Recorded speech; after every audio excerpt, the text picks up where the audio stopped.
지금부터 로마서를 통한 변화의 시작 15번째 시간을 갖도록 하겠습니다. 네, 속히 이제 우리 현장에서 강의할 수 있는 날짜를 한번 잡아보도록 하겠습니다. 어쨌든지 간에 15번째 시간입니다. 오늘도 승리하기를 소망하여 봅니다. 이제 추수감사절이 다가오는데요. 우리 코로나로 인해서 행사를 하는데 이번에는 어쩔 수 없이 영상으로 행사가 올려지게 됩니다. 우리 성도님들 많이 기도해 주시고요. 그런 가운데서도 우리가 주제처럼 그럼에도 불구하고 감사할 수 있는 주의 백성들이 되기를 소망하여 봅니다. 생각해보기 이렇게 돼 있는데요. 우리는 이제 구원, 이제 예수님의 그 보혈의 놀라운 능력을 믿음으로 인해서 구원에 중생되어지는 사건이 우리에게 발생하지요.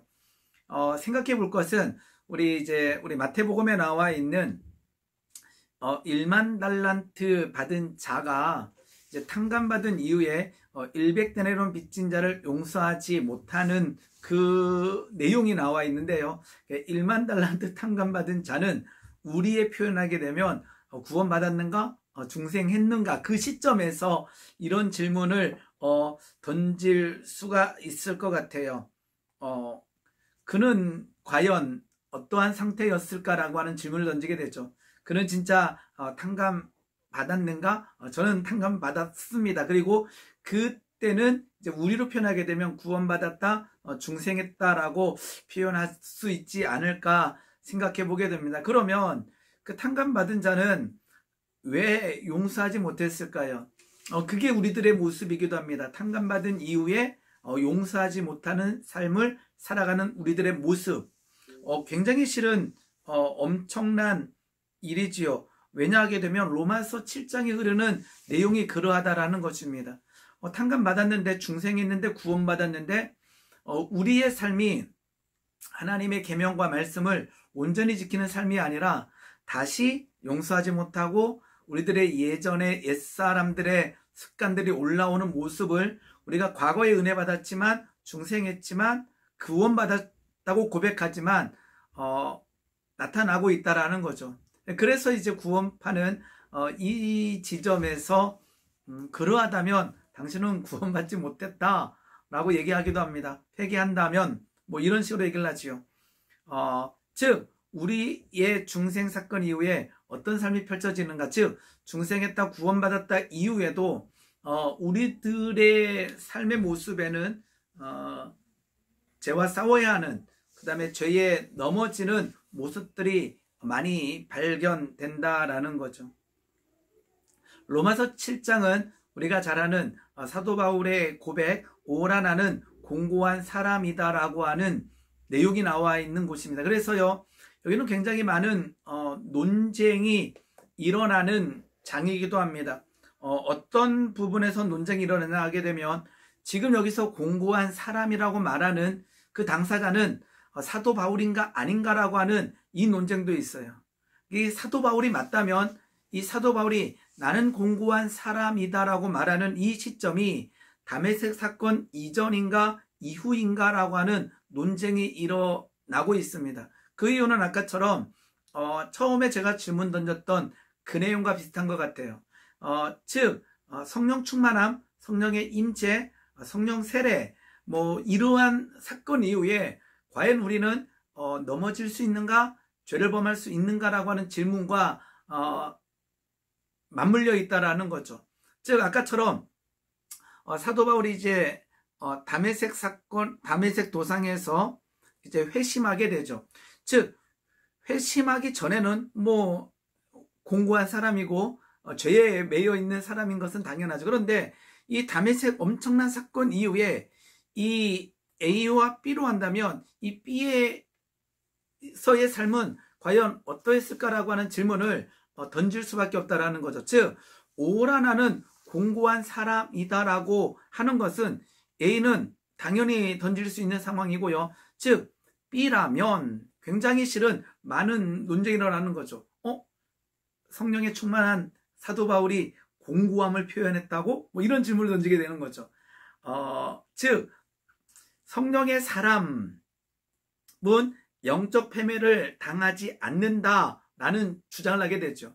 그 다음에 영적으로 패배하고 있다면 당신은 성령 충만한 사람이 아니고 성령 세를 받은 사람이 아니다라고 하는 논리를 펴기도 합니다. 그렇기 때문에 B 지점에서 사도 바울이 나는 공고한 사람이다 라고 고백했다라는 것은 어떨 때는 참 많은 공격을 받기도 해요.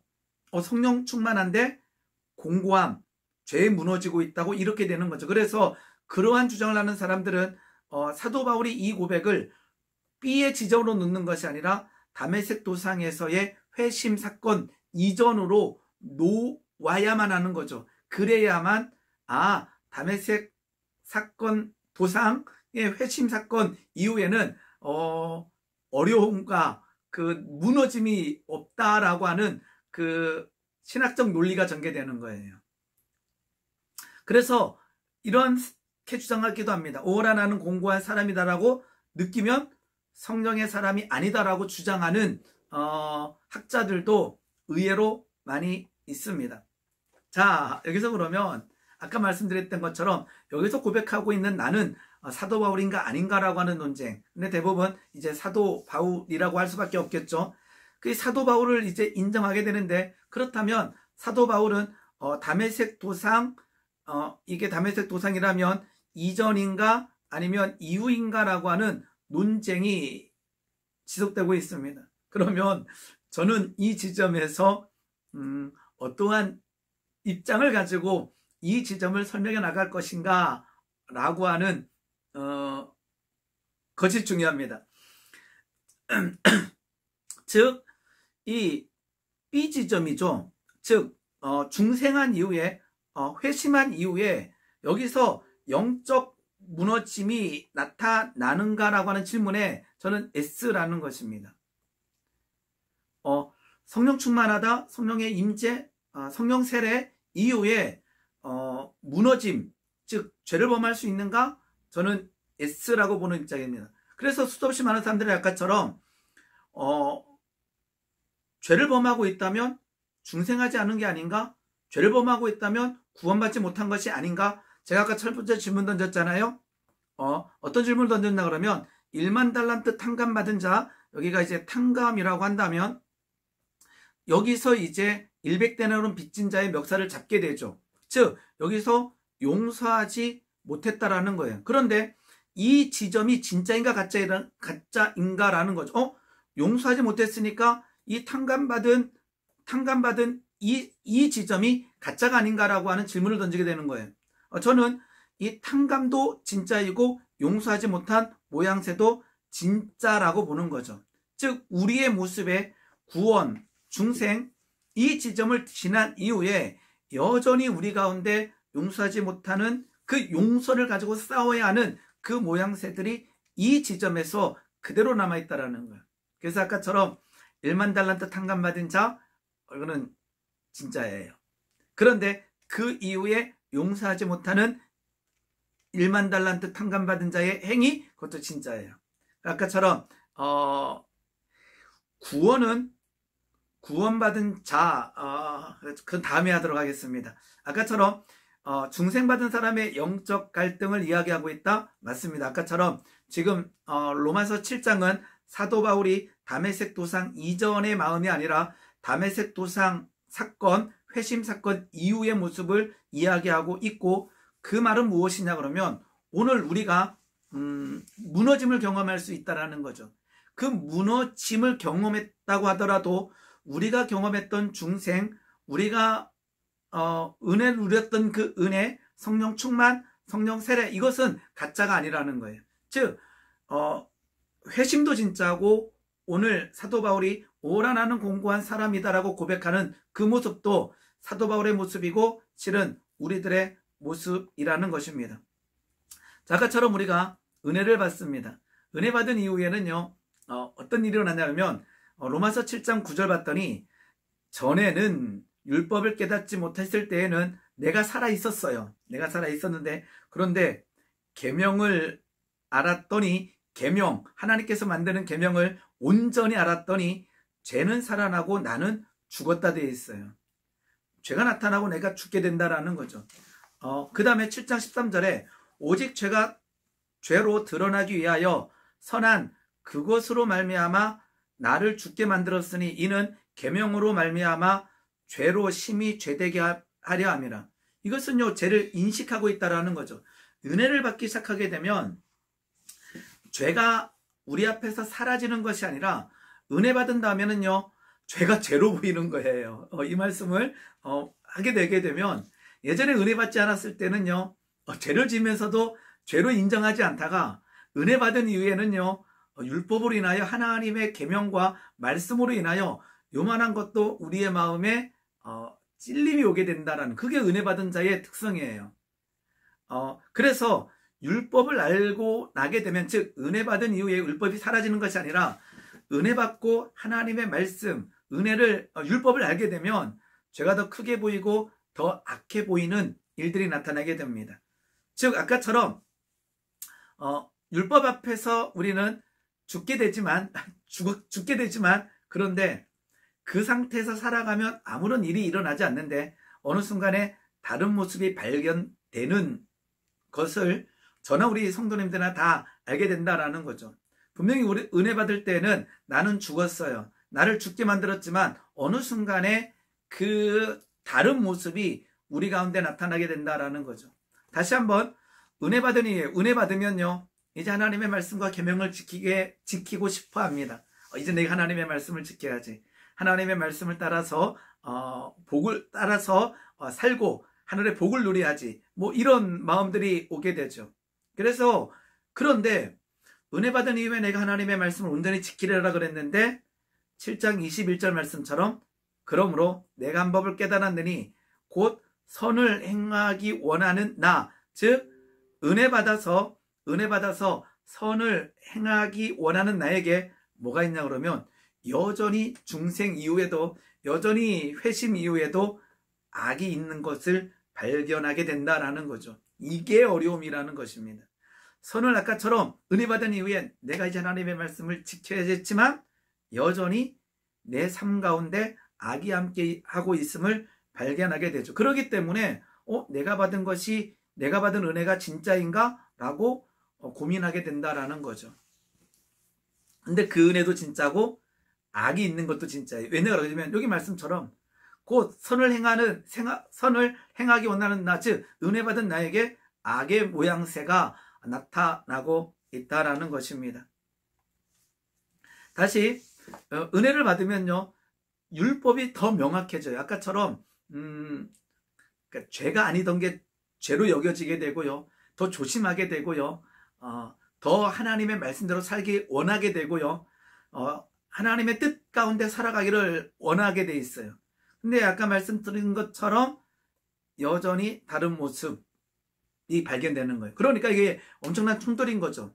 자, 은혜 가운데 산다 했을 때는 율법에서 자유하다라는 건데, 그 율법에서 자유하다라는 것이 율법을 지키지 않아도 된다. 이제는 우리 가운데 율법이 사라졌다가 아니라 율법은 거룩하고 율법은 하나님이 만드신 거고 율법이 있어야 죄가 드러나는 것이고 그러하다라는 거죠. 즉 율법에서 나는 자유하다, 이제 은혜 시대다라고 하지만 율법을 지키지 않아도 된다라는 것이 아니에요. 여기에서 충돌이 일어나는 거죠. 즉 그런데 잘못 이해하게 되면 또 율법을 지켜야만 구원받는가? 이것도 주장이 아니에요. 우리의 구원은 오직 믿음이에요. 오직 믿음으로 구원받는데 구원받은 자의 삶은 막 사는 것이 아니라 이제 하나님께서 만들어내신 이 공동체에서 지켜야 될 것들, 하나님과의 관계에서 지켜야 될 것들을 지켜나가야 된다라는 거죠. 즉 믿음으로 구원받고 그러나 율법을 행하는 것도 하나님의 뜻이라는 것입니다. 요한복음 14장 21절 잘 알잖아요. 나의 계명을 지키는 자라야 나를 사랑하는 자니, 이렇게 돼 있잖아요. 사랑하는 자다라고 기록되어 있습니다. 그러니까 하나님께서 우리에게 계명을 지키라고 말씀하셔요. 근데 계명을 지켜서 구원받는 것이 아니라 믿음으로 구원받고 은혜 시대에 우리는 살고 있는 거죠. 율법에서 자유하는데 그 자유하다라는 게 율법을 무시하라, 없애버려라, 율법을 생각하지 말아라 아니라 더 율법에 대해서 더 민감하게 반응되어지는 게 은혜 받은 자의 삶이라는 것입니다. 자, 그러면 성령 받은 사람, 은혜 받은 사람은요, 주의 법을 아는 은혜 가운데 들어갑니다. 그리고 선을 간절히 행하고 싶어하는 은혜가 있습니다. 그 다음에 율법을 즐거워하는 자예요.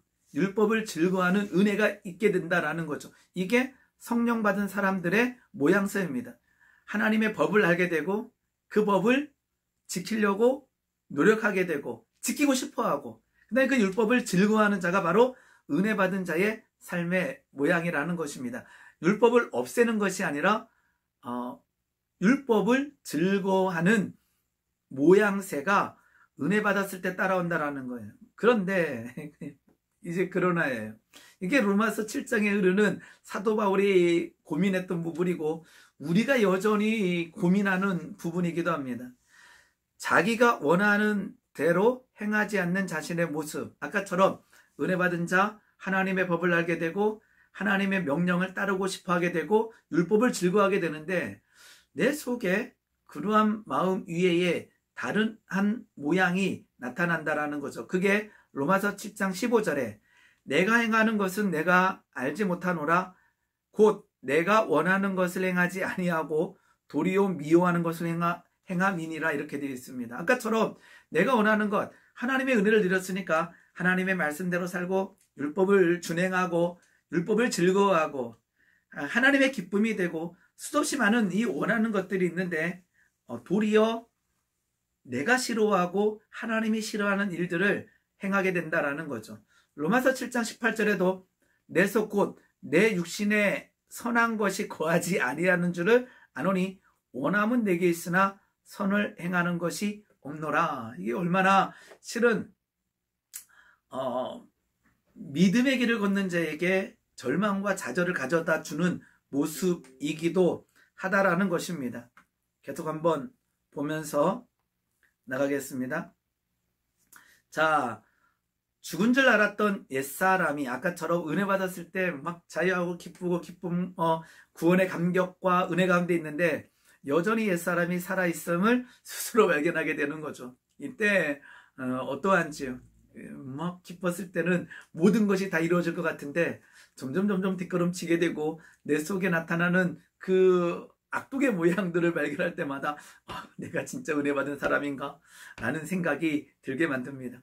자, 그러면서 로마서 7장 17절에요. 이제는 이렇게 이것에 대해서 사도 바울이 설명합니다. 이제는 그것이 행하는 자가 내가 아니요 내 속에 거하는 죄다. 이게 실은 아까처럼 성령 충만함을 받은, 즉 확실한 회심 이후에 이러한 문제가 없어야 된다라고 주장하는 신학자들에게는 굉장히 어려운 난제가 되는 거죠. 그래서 회심 사건 이전의 모습이다라고 쉽게 얘기하는 거죠. 그러나 아까처럼 저는 회심한 이후에 성령 세례 받은 이후에 성령의 임재 이후에 여전히 나타나는 모양이라고 저는 생각하고 있게 됩니다. 왜냐하면 저는 성령의 임재를 경험했고 여전히 사도 바울이 고백했던 이 모양새가 저에게 남아있음을 보기 때문이고 다른 은혜 받았다라고 하는 누군가에게도 나타나는 것을 봤기 때문입니다. 즉 내 속에 거하는 죄를 발견하게 됩니다. 내 속은 무엇입니까? 부패성을 가진 연약한 우리 자신이라는 거예요. 7장 25절에는요. 내 자신의 마음으로는 하나님의 법을, 그러나 육신으로는 죄의 법을 섬긴다라고 사도 바울이 고백하고 있습니다. 그런데 실은 우리들의 모습이기도 하지요. 내 자신은 누구입니까? 은혜 받은 자입니다. 은혜 받은 자의 모습은 하나님의 법을 사랑하고 율법을 즐거워하고 그 율법대로 살기를 원하고 그래 해보자 라고 했지만 육신, 옛사람의 흔적은 여전히 거기에 매여 있게 만들고 죄의 법을 섬기게 만드는 내 속에 옛사람의 흔적들이 여전히 있다라는 거죠. 쳐서 복종시켜야 될 줄 믿습니다. 즉 중요한 것은 은혜 받은 자가 옛사람의 흔적에 매여 살아가는 것이 하나님의 뜻이 아니라는 거예요. 그러니까 이제 은혜 받은 이후에 이 싸움이 계속되고 있는 거죠. 은혜 받은 자와 옛사람의 흔적, 우리가 뭐가 필요한 거예요. 그래서 이 옛사람의 흔적을 숨기고 그 외식적인 신앙이 되는 것이 아니라 이것을 예수 그리스도의 이름으로 싸워서 이기고 기도하며 어떨 때는 하나님 앞에 나아가 엎드리며 이미 승리하신 예수 그리스도의 이름으로 싸워 이겨야 될 줄 믿습니다. 즉 사도 바울이 그랬다라는 거죠. 이 세상을 살아가는 동안에, 이 세상을 사는 동안에, 즉 중생 이후에, 성령 임재 이후에 죄가 놓고 하면, 제가 우리 옆에 와서 놓고 하면 쉽게 문을 열어주는 우리의 연약함을 사도 바울이 발견했고 실은 우리도 발견할 수 있다라는 거죠. 즉 그러한 상태에서 평생 살아가는 것이 우리들의 삶일지도 모릅니다. 그리고 그렇게 살아가는 것은 쉬운 일이 아니라는 거죠. 자유해야 되는데 제가 와서 놓고 했을 때 넘어진 우리들의 모습 얼마나 처절한 일입니까? 조롱하고 사단이 와서 정죄하고 야, 너가 하나님을 사랑한다고? 너가 구원받았다고? 말도 하지만 너는 이 모양 이 꼴이잖아 라고 정죄하고 조롱할 수 있는 엄청난 사건이라는 거죠. 근데 갈라디아 5장 17절에도요 우리가 잘 아는 말씀하십니다. 육체의 소욕은 성령을 거스리고 성령은 육체를 거스린다. 대적함으로써 우리가 원하는 모습, 너희가 원하는 것을 하지 못하게 한다라고. 즉 우리가 성령의 사람들도 육체적 소욕이 와서, 즉 하나님께서 원하시는, 즉 아까 하나님께서 원하시는 것은 은혜 받은 자가 그것을 알아서 그 뜻대로 살기를 원한다라는 거죠. 즉 그것을 하지 못하게 하는 것이 육체의 소욕이라는 것입니다. 뭐 여기도 엄청난 신학적 논쟁이 있죠. 빼낼 것인가, 충만함을 살 것인가. 예수 그리스도의 이름으로 천의 기도하고 하나님의 말씀과 기도와 말씀으로 거룩하여지며 성령의 놀라운 능력과 은혜를 채울 때에 얘네들 육체적 수익이 힘을 쓰지 못하게 됩니다. 성령을 쫓아 행하라 그랬습니다. 즉 육체의 소욕에 패배하는 우리들의 모습이 발견되지요. 발견됩니다. 자, 그래서 아까처럼 은혜 받은 자신, 성령의 은혜를 체험한, 예수 그리스도의 보혈의 놀라운 능력을 체험한, 구원의 감격을 경험했던 우리들에게 죄를 범하는 모습이 발견되는 거죠. 7장 23절 동일하게 말씀을 기록하고 있습니다. 내 지체 속에 한 다른 법이 내 마음의 법과 싸워 내 지체 속에 있는 죄의 법으로 나를 사로잡는 것을 보는 듯한, 이게 어렵지 않은 것 같아요. 즉 죄를 향해 쉽게 넘어지는 우리들의 모습이 사도 바울에게 나타나고 있고, 사도 바울은 이 모습을 통해서 가르치고 싶은 것이 있겠죠. 여전히 우리는 하나님의 말씀에 순종하려는 모습도 여전히 있습니다. 이게 없으면 안 되는 거예요. 그렇기 때문에 실은 괴로운 거예요. 질문 던집니다. 무엇이 이기고 있나요? 어떨 때는 하나님의 은혜가 이기는 것 같기도 하고, 어떨 때는 죄의 모양이 이기는 것 같을 때가 있는데, 이것은 이렇게 싸우는 게 아니에요. 이미 승리한 게임이에요. 우리는 이것을 알아야 됩니다. 이미 예수님께서 모든 사단과 마귀의 권세를 밟았다라는 것을 우리는 믿어야 되고, 오늘 내가 쓰러졌다고 해도, 내가 오늘 죄를 범했다고 해도 그 진리가 사라지는 게 아니에요. 내가 진 거지 예수님이 진 게 아니라는 거죠. 내가 지니까 와, 성령님이 사단에게 졌네, 이게 아니에요. 성령님이 예수 그리스도 이름 앞에 졌네, 이게 아니라는 거예요. 이미 예수 그리스도의 이름의 승리는 이미 우리에게 있고요. 우리의 연약함이 무너지게 된 거죠. 자주 번번이 죄에 무너지게 되는 것이 실은 우리의 연약함이고 우리들의 모습이고, 사도 바울이 로마서 7장에서 고백하는 내용이기도 합니다. 즉 사도 바울의 모습이 아닌 우리들의 모습이라는 거죠. 자, 그러면 이제 오라 나는 공고한 사람이 이로다라고 하는 그 내용을 잠깐 보겠습니다. 이 충돌되는 모습에 마음이 편한 사람이 아무도 없다라는 것입니다. 충돌되는 그 현실에 마음이 편한 사람이 없고, 그게 오호라는 거예요. 오호라. 근데요, 이 오호라에 엄청난 은혜가 있다라는 것입니다. 왜냐 그러면 탄식하고 있죠. 오호라 나는 공고한 사람이로다. 그러면서 우리가 7장 14절에 우리가 율법은 신령한 줄 알거니와 나는 육신에 속하여 죄 아래 팔렸다 그래요. 분명히 로마서 6장에서는 다시는 죄의 종이 될 수 없다라고 얘기해놓고 지금 죄 아래 팔렸다. 과거가 아니라 현재 시제를 쓰고 있는 거예요. 지금 팔리고 있는 중인 거예요. 어떠한지요? 사도 바울이 죄 아래 팔렸다고 고백하는 현실은요, 즉 하나님의 은혜를 가지고 하나님의 말씀을 행하려고 하는 의지, 아까 저는 그 은혜를 행함으로 나타내려고 하는 그거에 반대되어지는 자신의 모습에 좌절하고 절망하고 있는 모습이 바로 오라 나는 공고한 사람이라는 거예요. 그럼 오늘 우리는 오라 나는 공고한 사람이라고 고백하고 있는지, 이거는 엄청난 은혜입니다. 이게 없다면요, 아까처럼 오라 나는 공고한 사람이다라고 고백하는 사람은 하나님의 말씀을 준행하려는 사람이 할 수 있는 고백이라는 거예요. 이거는요, 세상 사람들이, 하나님의 은혜를 모르는 사람들이 하는 고백이 아니에요. 이 절망, 이 무너짐이라고 하는 것은요, 오라 나는 공고한 사람이다라고 하는 것은 아까처럼 하나님의 말씀, 하나님의 뜻하신 바를 행하려고 하다가 무너진 나의 모습에 터지는 그 탄식이 오라 나는 공고한 사람이다라고 하는 고백입니다. 중요한 것은 이러한 감정적 표현이 아니라 진리 안에 거해야 됩니다. 이것은 무엇이냐 그러면, 죄로 인해서 좌절과 절망이 오더라도 우리는 여전히 중생받은 자녀, 하나님의 자녀라는 사실이라는 거죠. 오라 나는 공고한 사람이다라고 탄식하고 있지만 여전히 우리는 하나님의 아들이며 하나님의 딸입니다. 즉 우리에게는요, 여전히 죄의 모양이 남아있다라는 것입니다. 의인이라 칭함을 받았지만 그러하다라는 거죠. 그러면 아까처럼 믿음으로 하나님의 자녀가 됐어요. 우리 하나님의 자녀입니다. 우리의 삶의 모양은 어떠한가요? 충돌인가요? 아니면 잘 살아내고 있나요?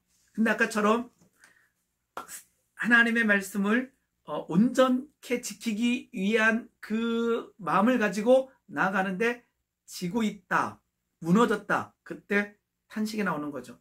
오라 나는 공고한 사람이다. 즉 이 오라 나는 공고한 사람이다 라고 하는 탄식은 실은 굉장히 긍정적인 거예요. 이거는 절망 가운데 이렇다 해가지고 내가 죄에 지지 않았다가 아니에요.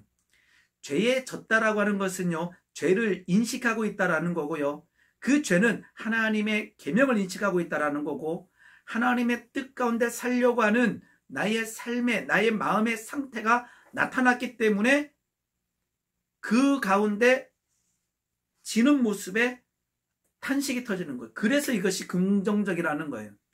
하나님께서는 이 오라 나는 공고한 사람이로다라고 하는 이 탄식, 이 상황을요, 하나님께서는 굉장히 귀하게 보시는 거예요. 와, 너가, 내 아들아, 내가 너에게 가르쳐준 그 말씀과 계명을 사랑하고 지키려다가 지킬 수 없어서 무너져 있구나. 그 상태, 우리는 절망, 그 다음에 사단 마귀는 조롱, 멸시하지만 하나님의 관점은 아니라는 거죠. 야, 네가 바로 내 아들이구나. 바로 내가 나의 계명을 사랑하는 자구나라고 하는 하나의 증거가 되는 거죠. 즉 우리는 이 탄식이 있어야 됩니다. 이 탄식이 없다면요, 둘 중에 하나입니다. 다음 페이지 있나 모르겠네요. 이 탄식을 믿기에, 탄식이라는 것은 믿기에, 하나님을 믿기에, 그 다음에 율법을 행하려 하기에 나타나는 탄식이라는 거예요. 이제 아까처럼 이제 로마서 8장 넘어가면서 이것은 정말로 내 힘과 내능을 다 내려놓고 성령 안에서 예수 그리스도의 이름으로 나아가는 것을 또 가르쳐 줍니다. 즉 오라 탄식은 믿음 없는 자, 은혜 없는 자가 할 수 없는 탄식이라는 거예요. 오라 나는 공고한 사람이다라고 하는 탄식이 나오고 있다면 그것은 역설적이게 믿음의 고백이고 은혜의 고백이라는 것입니다. 오라는 무너졌을 때 나오는 탄식인데 죄를 인식하기 때문에 그러하다는, 이 오라 나는 공고한 사람이라고 하는 게 우리가 뭐 살인하고 도둑질 때 나타나는 게 아니에요. 나는 아까처럼 100데나리온 빚진 자의 멱살을 잡기 싫은데 100데나리온 빚진 자가 내 앞에 왔을 때 내 마음이 아직도 여전히 용서하지 못한 것이 발견될 때, 와, 이게 이때 나오는 게 오라 나는 공고한 사람. 그런데요, 실은 일백대는 빚진 자의 멱살 잡는 것은요, 세상의 관점에서 보게 되면 아무런 문제가 안 되는 거예요. 근데 왜 우리는 탄식하나요? 왜 아파하나요? 하나님을 믿기에, 하나님의 은혜를 알기에 멱살 한번 잡은 걸 가지고 우리는 멱살 잡았다는 게 진짜 멱살 잡은 게 아니라 내 마음속에서 살짝 미움이 올라왔는데 굉장히 마음이 아픈 거예요. 근데 하나님의 관점에서는 이러한 우리들이 굉장히 귀하다라는 거죠. 즉, 죄 짓는 것을 원하지 않는데 그러나 끌려가는 모습에 오라라고 하는 탄식이 나온다라는 것은, 여기서 말하는 죄는 엄청난 세상의 죄가 아니라 하나님의 말씀이며 하나님의 계명이다라는 것입니다. 그래서 오라 탄식이 있어야 되는 거예요. 우리에게 오라 탄식이 있어야 되는 거예요.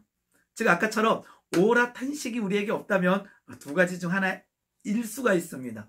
모든 율법을 다 지켜서 완벽한 사람이거나 아니면 율법을 의식하지 않고 있거나. 아까처럼 와, 나는 이제 은혜 받았으니까, 구원 받았으니까 율법 안에서 사는 것이 아니라 자유에, 나는 자유에 어떻게 살든지 간에 나는 구원받은 자야. 그러면요, 탄식이 있을 필요가 없어요. 탄식 있는 게 더 이상하죠.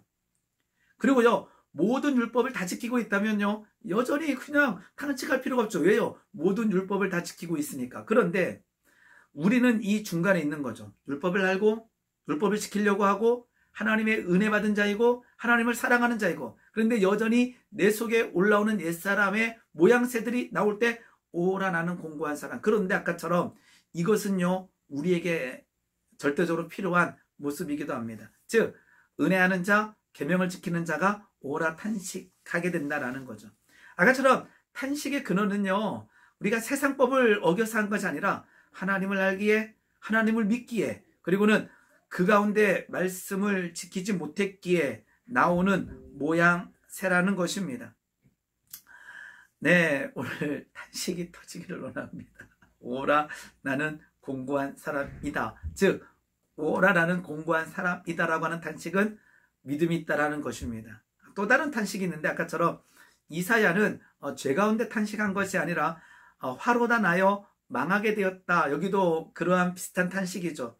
이것은 죄를 지어서가 아니라 하나님의 영광을 알기에 나오는 탄식이기도 합니다. 하나님의 놀라운 영광 앞에, 하나님의 거룩한 앞에 내 모습을 비춰봤을 때 나오는 탄식, 이것도 여전히 하나님을 알기에 믿기에 나오는 탄식이라는 거죠. 즉, 오라라고 하는 탄식은 은혜입니다. 그런데 이 속에 매여 산다라는 것은요, 또 하나님의 뜻이 아닙니다. 그러니까 로마서 7장에만 머물러서도 안 되고요, 로마서 6장에서 8장으로 그냥 넘어가서도 안 되고요, 로마서 7장에 오라라는 공고한 사람이라는 것을 철저하게 깨닫고 인정하고 무너져 보고 그 다음에 자유함으로 들어가야 돼요. 그냥 이 7장 없이 자유함 가버리면요, 아까처럼 율법 아래서는 자유에 이렇게 돼버릴 수가 있습니다. 아까처럼 이 속에 매여 사는 것은 하나님의 뜻이 아니에요. 일어서지 못하게 하는 생각이 오게 돼요. 아까처럼 이 7장을 넘어서지 못하면요, 오라 나는 공고한 사람이다라고 하는 그 은혜지만 거기에 매여버리면 눌려있게 되고 묶여있게 된다라는 거죠. 사랑받지 못했다고, 은혜가 없다고, 일어설 수 없다라고 조롱하고 멸시하는 사단에 매일 수가 있다라는 것입니다. 자, 그러면 아까처럼 오라 탄식 이후에는요, 기쁨으로 나아가야 됩니다. 7장 로마서 7장 마지막에 보게 되면 이렇게 기록되어 있습니다. 오라 나는 공고한 사람이로다. 이 사망의 몸에서 누가 나를 건져내랴. 우리 주 예수 그리스도로 말미암아 하나님께 감사하리로다. 그런즉 내 자신의 마음으로는 하나님의 법을, 육신으로는 죄의 법을 섬기노라. 실은 25절 말씀, 하나님 앞에 감사가 터지고 있다는 거죠. 왜냐 그러면 이 탄식의 비밀을 깨달았다라는 거예요. 이것은 무너져 있어야 되는 것이 아니라, 와, 맞아, 하나님의 관점에서는 살아있는 자가 터지는 탄식이라는 거예요. 그런데 아까처럼 오라 나는 공고한 사람에게만 머물러 있으면 안 돼요. 탕자가 아버지 앞에 돌아가서 아버지가 이제 새 옷을 입혀주시고 가락지를 끼워주시잖아요. 다음날 오라 나는 공고한 사람이로다. 나는 못나라에가 서랑방탕한 삶을 살았네. 집을 나가서는 안 되는 거예요. 그건 아버지의 뜻이 아니죠. 거기서 아버지의 뜻을 알고 누릴 수 있는 은혜가 필요하다라는 거예요. 즉 탄식이 나올 때 예수님을 바라봐야 된다라는 것입니다. 아까 잠깐 읽었던 오라 나는 공고한 사람이로다. 이 사망의 몸에서 누가 나를 건져내라. 우리 주 예수 그리스도로 말미암아 하나님께 감사하리로다. 그 이후에는요 그냥 해결됐다가 아니에요. 하나님께 감사하리로다. 그런즉 내 자신의 마음으로는 하나님의 법을, 육신으로는 죄의 법을 섬긴다라고 또 설명하고 있는 거죠. 그 상태 그대로인데 뭐가 터지고 있어요? 감사가 터지고 있는 거예요. 왜요? 그 탄식하게 하는 그 원인과 상황을 이제 다 깨달은 거예요. 탄식에서 감사가 터집니다. 왜냐 그러면 이 탄식은 하나님의 관점에서 보게 되면 너무나 귀한 탄식이라는 거예요. 우리가 무너진 이유는 하나님의 말씀을 지키려고 하는데 내 힘과 내 능력이 연약해서 무너진 거거든요. 나중에는 이제 내 힘과 내 능으로 이것을 할 수 없음을 인정하고 성령 안에서 살아가야 된다라는 것입니다. 그런데 무너졌을 때 사단은 조롱합니다. 네 가질 것이, 근데 하나님의 관점에서는 여전히 사랑하는 내 아들아, 너가 나의 계명을 지키려다가 무너져 있니? 와서 어루만져 주시고 품어주시고 위로해 주신다라는 거죠. 이것입니다. 바로 너가 나로 인하여 아파하는구나. 너는 내 계명을 지키려다가 넘어져서 아파하는구나. 하나님의 관점은요 그 지점이 굉장히 귀한 거예요. 아까처럼 로마서 7장의 은혜가 있기를, 그것은 오라 나는 공고한 사람이라는 것을 인정하고 그 가운데 무너짐을 경험하는, 내 힘과 내 능력으로 하나님의 말씀과 계명을 지키려다가 무너졌던 내 모양들. 그런데요 여기서만 무너지면요 사단의 조롱과 정죄에 눌려있게 됩니다. 힘이 없게 되죠. 그런데 뭐가 터져요? 감사가 터지는 거예요. 감사, 하나님께 감사하리로다. 감사하리로다. 내 마음으로는 감사하리로다.